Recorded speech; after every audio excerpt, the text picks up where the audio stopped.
Honorée je suis de vous retrouver à votre matinale Business Matin sur Business 24 Africa.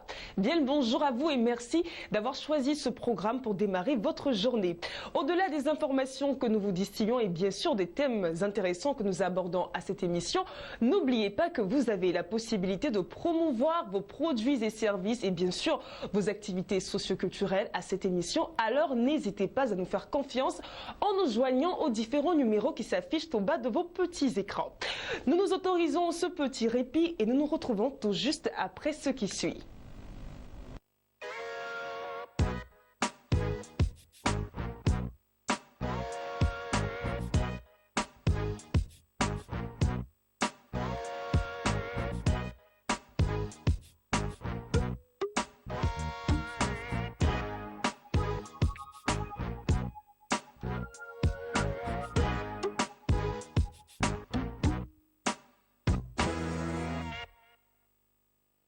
Nous démarrons cette émission par les faits insolites en rapport avec l'économie ou encore les chiffres ou les affaires.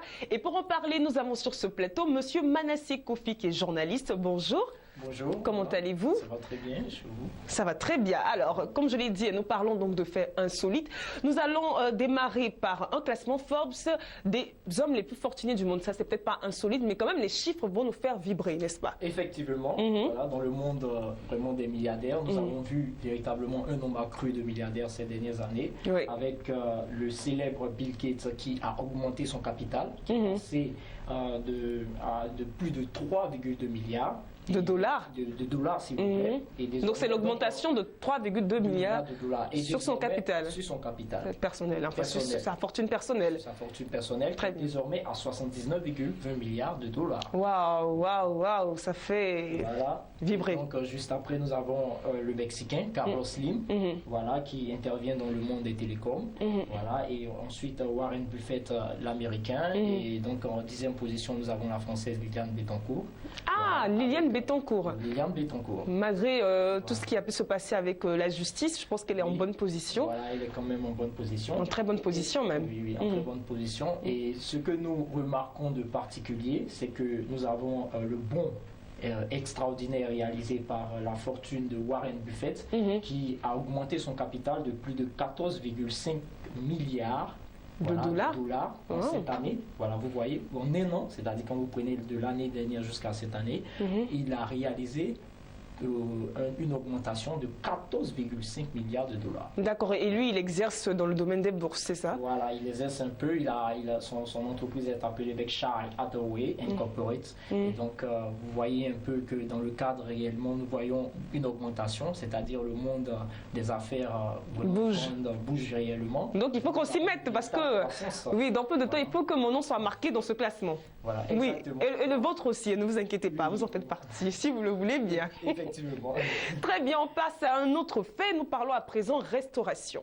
Effectivement, nous parlons de restauration et cette fois-ci, nous déposons les valises à Helsinki. Helsinki, c'est en Finlande. Oui, il faut le dire. Donc, nous parlons véritablement d'une première dans le monde de la restauration, avec un sauna qui a sa particularité de pouvoir recueillir en son sein un burger king. Wow. Voilà, le burger, c'est-à-dire vous avez la possibilité de pouvoir véritablement prendre votre bain chaud, voilà, dans ce sauna. Donc, le sauna qui consiste en fait à dégraisser tous les clients avec un bain chaud, en fait. Avec un bain chaud, voilà, à une température véritablement élevée. Et en même temps, vous avez cette particularité de pouvoir déguster un burger et en même temps jouer, voilà, au PlayStation. Voilà. Ok, bon, ça fait beaucoup tout ça. Voilà, c'est particulier, on se demande si c'est utile. Mais bon, c'est un choix, donc je pense que... C'est pour 3 heures, 3 heures de temps. Et donc, pour pouvoir véritablement bénéficier de ces avantages, vous devez débourser 250 € pour 3 heures. 250 € qui font donc 164 000 francs, c'est ça. Voilà, 160 pour 3 heures de temps dans un sauna où il y a un burger et on peut jouer à la PlayStation Station. Voilà, bon, d'accord, ça va. Il faut quand même dire que c'est une première dans le monde parce que c'est pas des choses qu'on voit. En tout cas, c'est pas sûr que ça existe à Abidjan, par exemple. Le premier King Burger qui a vraiment cette particularité-là. Oui, donc vous êtes en train de me dire que 164 000 francs, c'est pas cher payé pour de tels services. C'est ce que vous voulez dire? Non, vous savez... Non, parce que je vous vois venir, Non, il faut parler de concurrence d'abord avant de parler véritablement de baisse de prix. D'accord. Vous voyez que c'est d'abord une première. Oui, c'est très novateur voilà, quand même. C'est jamais vu. Donc, je pense que déjà, peut-être c'est pour ça que le prix est ainsi, mais... Très bien, nous allons faire à présent incursion dans le monde des croisières. Voilà. Qu'est-ce que vous allez nous sortir encore? Voilà, pour le monde des croisières, nous avons l'un des plus grands paquebots du monde qui est appelé Harmony of the Seas.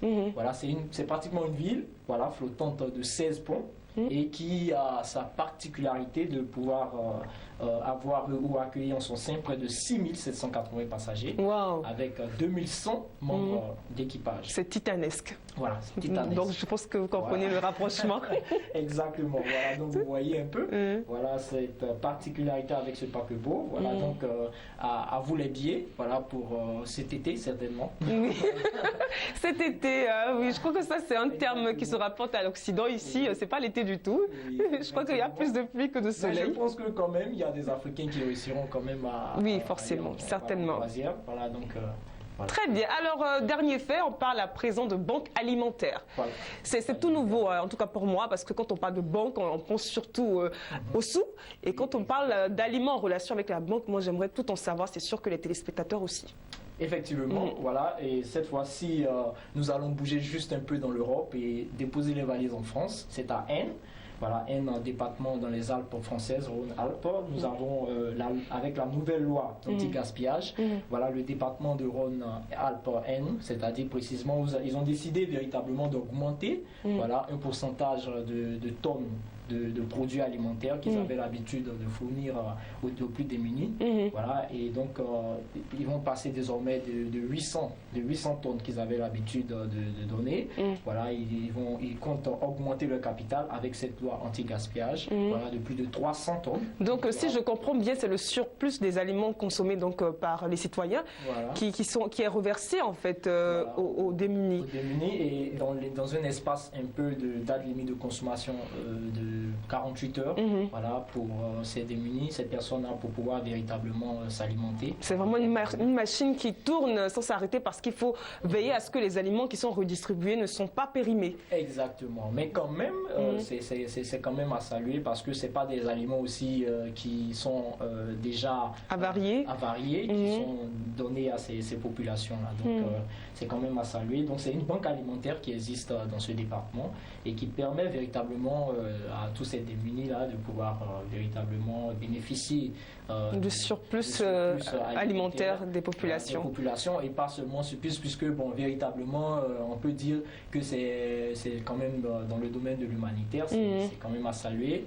Et donc, cela vraiment est à saluer pour le département de cette région Auvergne-Rhône-Alpes. Donc, c'est plus de 300 tonnes d'augmentation. Ok, c'est le dernier fait que vous aviez pour nous. Oui, exactement. Merci pour toutes ces informations très croustillantes. On a beaucoup appris avec vous, des chiffres qui donnent froid dans le dos, des informations aussi qui font vibrer la fibre humanitaire en nous.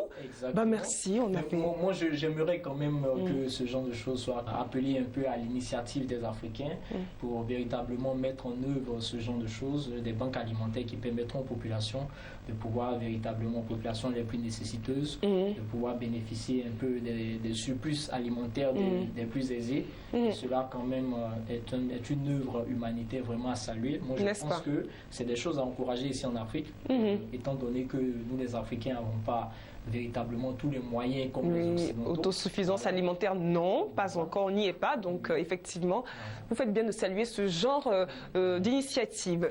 Merci à vous, Monsieur Manassé Kofi, qui est journaliste. Avec vous, nous avons relevé des faits insolites en rapport avec l'économie, en rapport avec les chiffres, en rapport avec les milliards qui nous intéressent particulièrement. Merci, merci encore à vous. Voilà, c'est à vous le merci. Merci.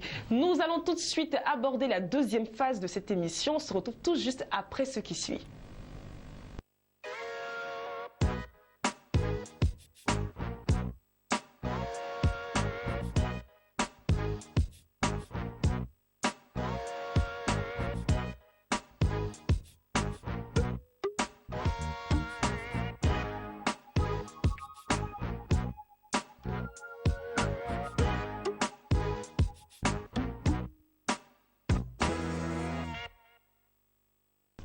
Dans la deuxième partie de cette émission, nous allons aborder la question des logements sociaux.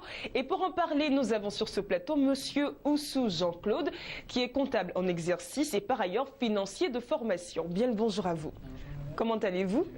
Très bien. Alors, c'est un plaisir de vous avoir sur ce plateau. Comme je l'ai dit, nous parlons de la question des logements sociaux. Pour jeter les bases de cette discussion, il sera intéressant de savoir ce que c'est qu'un logement social. La définition avec vous. Le logement social, c'est défini d'abord au partir sur des critères, la valeur locative et l'aspect social.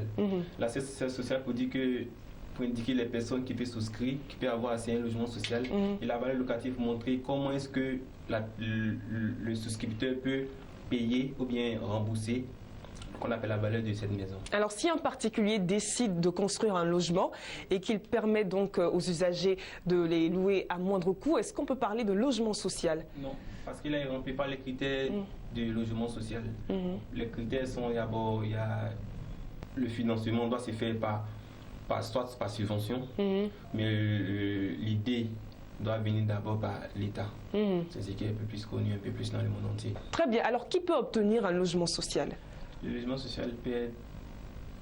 toute personne peut avoir accès à un logement social, mais il est plus indiqué que pour permettre aux couches plus défavorisées, le label est mis en place pour que ces personnes les plus défavorisées puissent avoir accès à ce logement-là. Je vous dis que ceux qui sont un peu plus aisés ont déjà des maisons, mais si l'État a misé plus à l'aspect social, c'est pour faire ressortir les couches les plus défavorisées. Très bien. Alors, qui peut construire un logement social? Qui peut financer la construction d'un logement social? Le financement peut se faire par fonds propres, soit remplir les critères de souscription, et puis les banques peuvent financer, l'État également peut financer.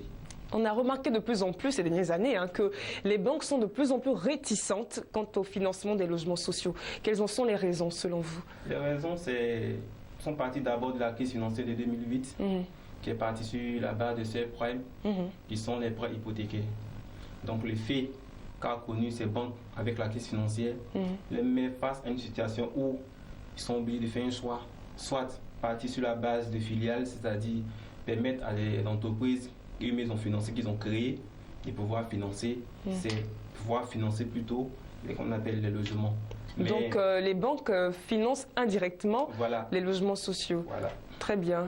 Donc ce sont ces raisons-là qui expliquent leur réticence. La raison, c'est la crise financière. Parce que en termes de financement, vous parlez d'abord de solvabilité et liquidité.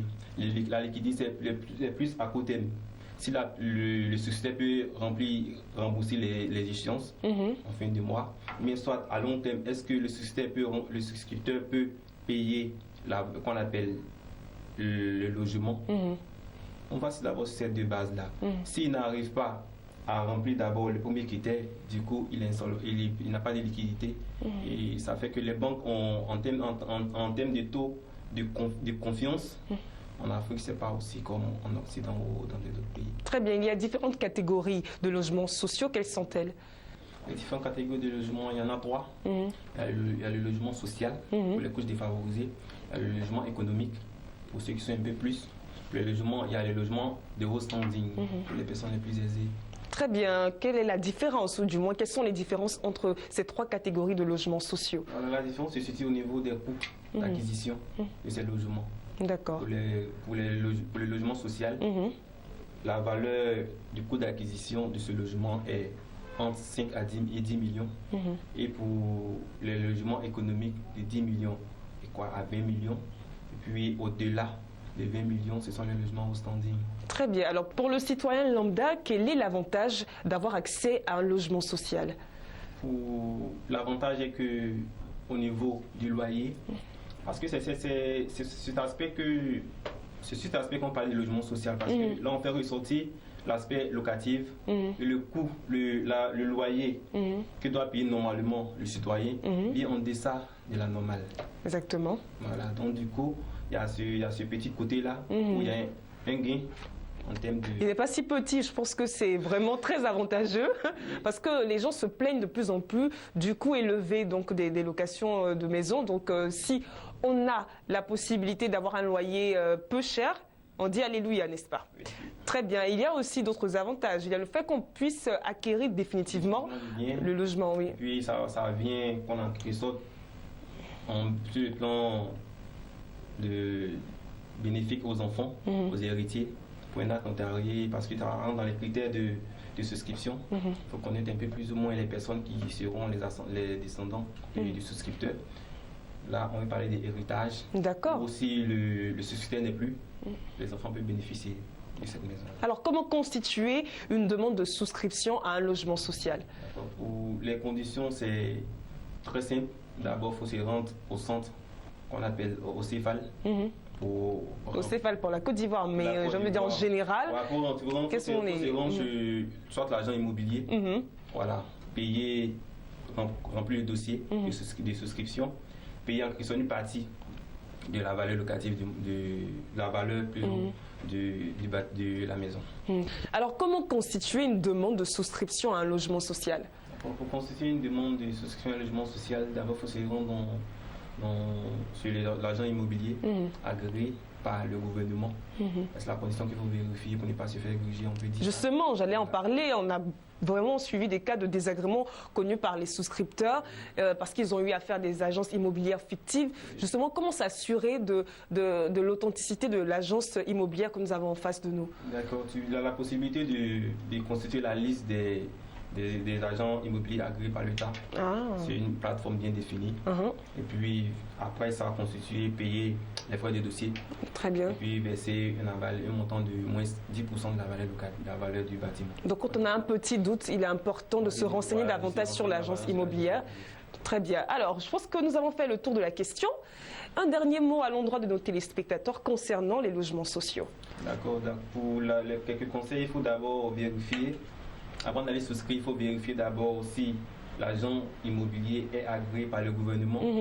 Maintenant aussi, il faut souscrire parce que dans l'avenir, tu peux devenir propriétaire d'une maison où tes enfants peuvent bénéficier. C'est une garantie pour les enfants. Très bien. Très bien. Merci beaucoup à vous, Monsieur Oussou Jean-Claude, d'être passé sur notre plateau. Je rappelle que vous êtes comptable en exercice et par ailleurs financier de formation. Merci encore à vous. Merci à vous très chers téléspectateurs de nous avoir suivis. Je rappelle que vous avez la possibilité de faire la promotion de vos produits et services, de vos prestations de services et de vos événements de tout genre à cette émission en nous joignant aux différents contacts laissés au bas de vos petits écrans. Bonne suite de programmes sur Business 24 Africa. Au revoir.